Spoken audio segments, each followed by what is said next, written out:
الدين هذا باش تمثل عنا ما هو كتاب ولا كتاب لواه، خاصة وأنه بدأ بكلمة اقرأ.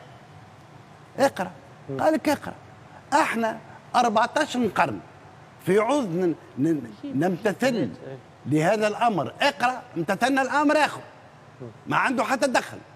أتلو رتل وقعدنا نحكيه بالترتيل فقط، راهو كارثة كبيرة عند العلماء الكل إلا ما رحم ربك، 4 5 من الناس، محمد إقبال، عبد العزيز الثعالبي في تونس، طاهر بن عاشور، لكن طاهر بن عاشور انضم إلى القافلة نتاع الناس اللي قداسة النص، اللي أنا ما نمنش بها قداسة النص. ليس هناك قداسة في الإسلام، القداسة انتهت عندما قالوا له الملائكة يا ولدي ما تخلقش آدم.